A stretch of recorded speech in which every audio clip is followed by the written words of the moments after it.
ഇന്ന് നമ്മൾ വെക്കാൻ പോകുന്നത് ഒരു തോരനാണ്. തോരൻ ആവശ്യമായിട്ടുള്ളത് കോവയ്ക്ക, അമരയ്ക്ക, വള്ളിപ്പയർ, ഒരു സവാള ഉള്ളി, എരിവിൻ്റെ അനുസരിച്ച് പച്ചമുളക്, പിന്നെ അതിൻ്റെ കൂട്ടത്തിൽ തേങ്ങ.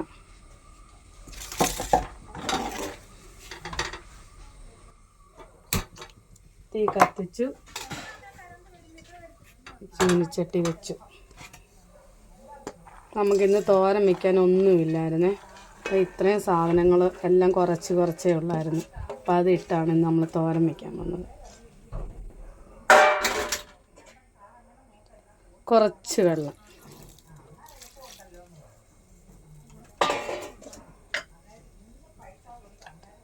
ആവശ്യത്തിന് ഉപ്പ്,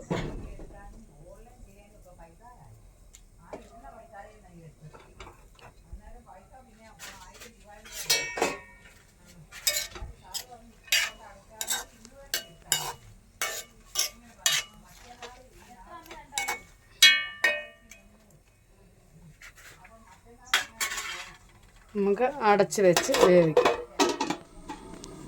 നമുക്ക് തോരനെ ഒന്ന് തുറന്ന് നോക്കാമേ എന്തായാലും. നമ്മൾ ചിരണ്ടി വെച്ചിരുന്ന തേങ്ങ ഇട്ട് കൊടുക്കാം.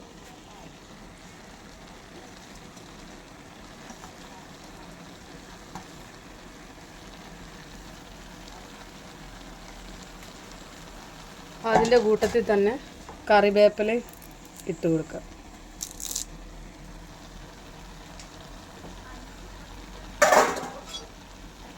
നമുക്ക് ഇളക്കി കൊടുത്ത് യോജിപ്പിച്ച് ഇളക്കി കൊടുക്കാം. നമുക്കിന്ന് തോരൻ വയ്ക്കാനൊന്നുമില്ലായിരുന്നേ. അങ്ങനെ ഇരുന്നപ്പോഴൊന്ന് ഓർത്തതാണ്. ഇത് ഇത്രയെല്ലാം കുറച്ചേ ഉള്ളായിരുന്നു. പയർ, വള്ളിപ്പയർ, കോവയ്ക്ക, അമരപ്പയർ, അതൊക്കെ കുറച്ചുള്ളായിരുന്നു. അതെല്ലാം കൂടെ ചേർത്തിട്ട് ഞാനൊരു തോരൻ വയ്ക്കുക. വെളിച്ചെണ്ണ ഒഴിക്കണേ. അതോടൊപ്പം തന്നെ നമുക്ക് മീനും വറക്കാം. ചീനിച്ചട്ടി വെച്ചു.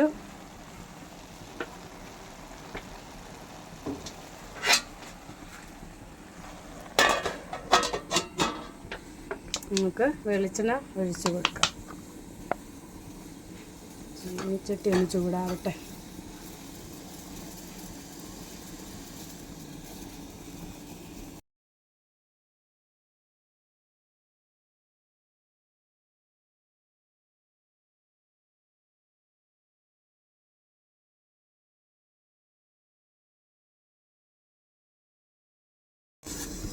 വെളിച്ചെണ്ണ ചൂടായേ.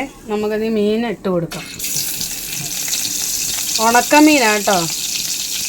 ഒരേ നാട്ടിൽ ഒരേ പേരാണ് പറയുന്നത്. നമ്മുടെ നാട്ടിൽ കുർച്ചി എന്ന് പറയും, ചില നാട്ടിലൊക്കെ പറയുന്നത് മുള്ളെന്നും പറയും. ചിലവരാണെങ്കിൽ ഇതിൽ മുളക് പൊടിയൊക്കെ പുരട്ടിയ വറക്കുന്നത്. അപ്പോൾ നമ്മൾ മുളക് പൊടിയൊന്നും പുരട്ടുന്നില്ല. അല്ലാതെ വെറുതെ ഒന്ന് വറക്കുക. ഇതിൻ്റെ തലയുണ്ട് വറക്കാൻ. എനിക്ക് ഭയങ്കര ഇഷ്ടമാണ് തല.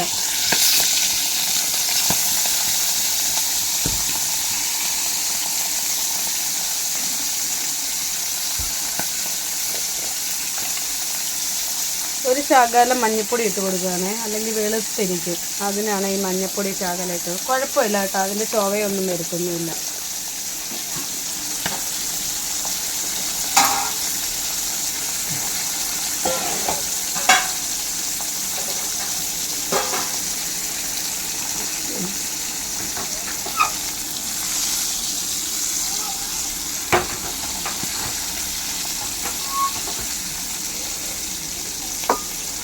നമുക്ക് തോരനൊന്ന് ഇളക്കി കൊടുക്കാം. നോക്കാം.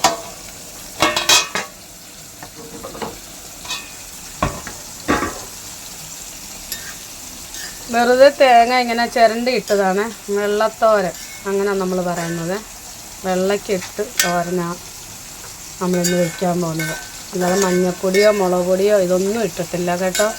നല്ലതാണ് ഇങ്ങനെ വെച്ച് കൂട്ടാൻ. അപ്പോൾ ഇങ്ങനെ കാണുമ്പോൾ എല്ലാവരും ഒക്കെ ടേസ്റ്റ് കുറവാന്നൊക്കെ വിചാരിക്കും. പക്ഷെ അങ്ങനെയൊന്നുമില്ല, നല്ലതാണ്.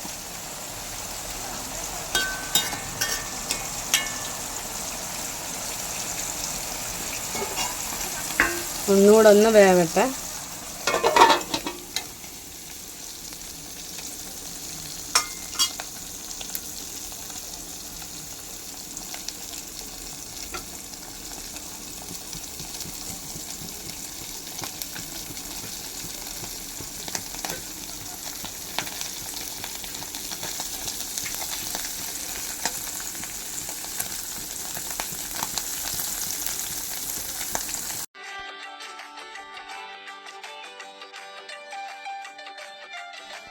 സ്വാദിഷ്ടമായ നല്ല തോരനും ഉണക്കമീൻ വറുത്തതും റെഡിയായി.